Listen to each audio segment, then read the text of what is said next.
No final do curso tem agendado uma mensagem final que eu tenho que dar para vocês. E eu tinha prometido hoje de manhã contar uma história que eu não tinha contado e que ela me lembrou. Então eu vou tentar contar essa história para vocês. É uma história difícil de eu contar, mas eu vou tentar contar. Mas é uma história que me veio hoje à cabeça porque eu acho que ela tem uma mensagem no final muito importante para cada um de vocês.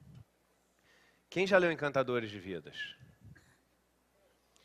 No Encantadores de Vidas, eu falo de uma mudança muito grande que aconteceu na minha vida quando eu tomei um tombo de uma égua num sítio.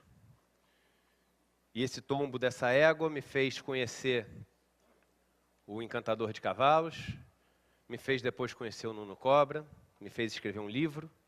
Esse livro virou o livro mais vendido do Brasil. Esse livro tendo virado o livro mais vendido do Brasil, eu fui condecorado pela Rainha Elizabeth II. Por ter sido condecorado, eu voltei para o Brasil, isso ganhou muita projeção.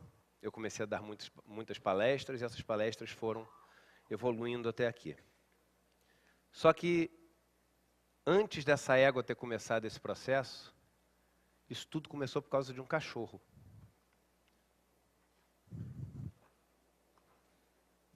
Por causa de um cachorro que eu pesquisei na internet e descobri que era de uma raça completamente diferente, que eu não conhecia, chamado Bulldog americano. E tinha um canil perto de São Paulo. Eu fui visitar esse canil e quando cheguei em Santa Branca, que é uma cidade perto de São Paulo, do lado de Jacareí, eu fui ver o canil e no fundo do canil tinha um rio maravilhoso, com quase 100 metros de largura, com água limpa, as pessoas andando de barquinho, pescando. Eu falei, não é possível que tenha um rio desse do lado de São Paulo. Ele é o Paraíba do Sul, onde ele começa. Antes de passar por Jacareí, logo depois de sair da represa, ali é uma represa da Light, a água dele é transparente, é linda, é um cenário paradisíaco. E eu comprei uma cadela naquele canil, trouxe ela para morar comigo e me apaixonei pelo lugar. E por ter me apaixonado pelo lugar, eu comprei um sítio ali no lugar e por causa do sítio eu comprei a égua. E essa história toda começou então por causa desse cachorro. É uma história que, apesar das pessoas só conhecerem um lado bonito, ela tem lados muito fortes também no meio do caminho. Eu, no meio do caminho, me apaixonei tanto por esse outro lado de escrever, de dar palestras, de domar cavalos, que minha vida começou a ficar muito distante, por exemplo, da esposa que eu tinha na época. E aí a gente acabou se separando, de uma forma amigável, mas a gente acabou se separando. Quando eu me separei dela, nunca ninguém da minha família tinha se separado, e eu me separei dela exatamente no momento que meu livro tinha virado o livro mais vendido, que eu tinha sido condecorado pela rainha, etc. E meus pais e meus familiares acharam que eu tinha me separado porque, segundo eles, o sucesso tinha subido à minha cabeça. E meus pais pararam de falar comigo. Meus irmãos pararam de falar comigo e meus amigos pararam de falar comigo. E os meus sócios, vendo eu domar os cavalos, eles falaram o seguinte, Eduardo, você está fazendo uma coisa absolutamente louca. Esse negócio vai queimar completamente o filme do banco. Você está aparecendo na televisão com roupa de cowboy, domando cavalo no meio da terra. E a gente é uma empresa que a gente tem que manter credibilidade. Você escolhe. Ou você segue fazendo isso, ou você deixa o banco. E o banco que eu tinha fundado, eu teria que deixar recebendo, sei lá, 1/3 do valor que eu tinha colocado nas ações, que era o resto de dinheiro que eu tinha na vida, dado que a outra metade eu tinha dado para minha ex-mulher. A gente era casado em comunhão de bens. Isso é o menor problema, porque eu acho que o que a gente combinou é o combinado. E nesse período, também, onde isso tudo aconteceu, eu, no final de semana, tentando fazer uma reaproximação com os meus pais, a minha mãe chega para mim e fala o seguinte, Eduardo, ou você larga de vez essa sua ideia maluca de ficar dando palestra, escrevendo livro, etc., ou você vai quebrar. E praga de mãe... E eu fiquei desesperado nessa época. Todo mundo achava que eu estava vivendo uma vida maravilhosa, mas foi nessa época que eu resolvi que eu ia fazer o que eu gostava e o que fazia sentido para mim. Nessa época eu estava namorando a minha atual esposa, a Juliana, e eu lembro que eu cheguei para ela e falei, cara, olha o que minha mãe me falou. Ela falou assim, Eduardo, deixa eu te fazer uma pergunta. É isso que te deixa feliz? Eu falei, é isso que me deixa feliz. E ela falou, se é isso que te deixa feliz, qual o problema se você quebrar? Quebra, pelo menos fazendo o que te deixa feliz, não quebra levando uma vida infeliz. E eu segui adiante nessa caminhada. E essa caminhada começou a tomar um peso cada vez maior. Aquele livro que era 1 viraram 6, dos quais quase todos foram best-sellers. As palestras, que eram poucas, começaram a virar centenas por ano.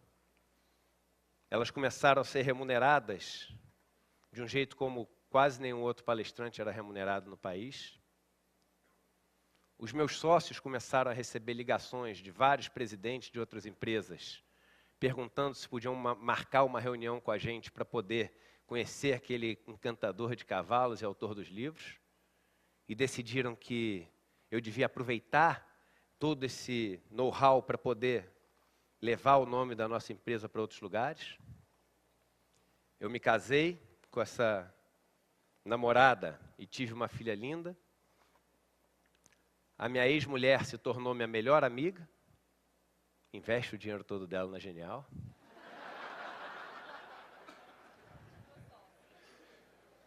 Os meus pais voltaram a falar comigo, por opção deles, aceitando o filho que eles descobriram que tinham, que na verdade eles sempre tiveram. Os meus amigos voltaram a estar comigo. E eu acho que esse processo todo se completou de certa forma, o que eu chamo do Eduardo II, o Eduardo artista. Eu acabei de finalizar essa semana o patrocínio da primeira peça de teatro que eu vou estrear. Eu me formei como roteirista no ano passado na Escola de Cinema de Nova York. Então, um musical que eu escrevi enorme, a gente fechou o patrocínio. A Prudential é um dos patrocinadores. Estou no meio de um longa que eu estou escrevendo para o cinema também. E esse final de semana, eu aceitei dar esse curso. Eu tinha na minha cabeça que eu não daria nunca mais um curso. Eu daria só palestras, mas curso não. Aquele negócio tinha sido muito para a minha cabeça. E o Leandro me convenceu a dar esse curso. E eu decidi dar esse curso. E tudo isso foi um ciclo que aconteceu por causa do cachorro que eu comprei. E na semana passada, no sábado, eu cheguei para os meus filhos. Quem acessa o meu Instagram é Encantadores de Vidas. E no sábado eu cheguei para os meus filhos e falei o seguinte: vem todo mundo aqui se despedir da nossa cadela, que ela vai virar estrelinha. Eu tenho 3 filhos pequenos. E os 3 foram, abraçaram ela. A gente filmou. E eu postei no sábado no Facebook. E a Juliana não entendeu por que eu estava fazendo aquilo, porque o cachorro estava absolutamente bem. No domingo à noite, eu tive uma crise de choro antes de dormir. E pela primeira vez na vida, minha esposa me viu chorar. Ela nunca tinha me visto chorar. Eu tive uma crise de choro, comecei a ver as fotos do meu cachorro. E falei o seguinte: ela vai morrer amanhã. E ela falou: Eduardo, eu não estou entendendo por que você está com isso. O cachorro está ótimo, ele ainda vai viver alguns anos com a gente. Eu falei: não vai, não vai. E ela vai morrer. Eu fui trabalhar no dia seguinte. Quando eu voltei para casa, eu cheguei em casa, na segunda-feira dessa semana. E quando eu abri a porta da cozinha, eu vi ela se levantando de uma poça d'água que ela estava. Eu achei estranha a posição onde ela estava deitada na poça. Ela se levantou e veio andando normal, balançando o rabo até onde eu estava. Ela chegou onde eu estava, eu fiz um carinho nas costas dela, e quando eu fiz um carinho nas costas dela, ela caiu infartando. Ela caiu infartando, Eu fiquei assustado, comecei a fazer uma massagem cardíaca nela, comecei a fazer uma respiração boca a boca nela. Ela voltou um pouco e o tempo inteiro olhando para mim, como que se despedindo. Eu saí correndo, coloquei ela no meu automóvel e saí em direção ao veterinário. E ela foi no banco do lado com a cabeça em cima do apoio de braço, olhando para mim, se despedindo, respirando cada vez menos, até morrer no meio do caminho. E eu cheguei no hospital com ela morta e foi, eu acho que a morte mais difícil que eu tive na vida. Mais do que qualquer tio, do que qualquer avô, do que qualquer primo. Mas isso não foi o mais forte. O mais forte foi que tudo isso que aconteceu no corredor da minha casa ficou gravado, porque eu tenho uma câmera de segurança.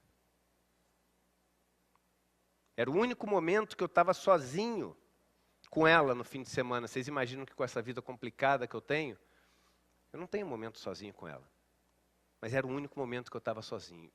E eu achava que aquilo era maravilhoso, dela ter esperado eu chegar em casa para se despedir de mim e morrer. E eu botei a câmera para ver o que tinha acontecido. Quando eu botei a câmera, eu vi que 5 minutos antes de eu abrir a porta, foi quando ela teve um infarto. Ela teve um infarto quando ela tinha ido para o canto do corredor, ela tropeçou e caiu. Ela caiu, conseguiu se esforçar, e quando ela se esforçou para levantar, e meio que cambaleando, ela conseguiu levantar de novo. Levantou, deu mais uns 3, 4 passos, e aí caiu novamente, começou a tremer, ficou com a cabeça dura para trás, aí foi relaxando, relaxando, relaxando, e apagou, e morreu e não conseguia mais se mexer. E ela ficou assim, morta, no vídeo, sem conseguir se mexer, durante 5 minutos. 5 minutos. E quando eu abri a porta, ela conseguiu se levantar e andar até onde eu estava, absolutamente normal. Balançando o rabo, como se tivesse nada acontecido. Para ganhar aquele carinho e para se despedir de quem ela tinha que se despedir. E aquilo ali serviu para mim como uma lição que mesmo se a gente estiver morto na vida, sem força nenhuma, já tentando ter feito o que era preciso ser feito e não ter conseguido, e desistido, se a gente arranjar um bom motivo, a gente é capaz de ter aquela última força. E o bom motivo para ela era se despedir de mim. Vocês me fizeram preencher o primeiro final de semana que eu teria em casa sem ela, com uma coisa muito bacana, e me fizeram poder passar essa mensagem que ela passou com esse simbolismo para vocês. Vocês que estão procurando uma coisa a mais na vida de vocês, se vocês tiverem um bom motivo, vocês são capazes de qualquer coisa, até reviver quando vocês acharem que vocês já estão mortos. Obrigado pelo que vocês fizeram para mim.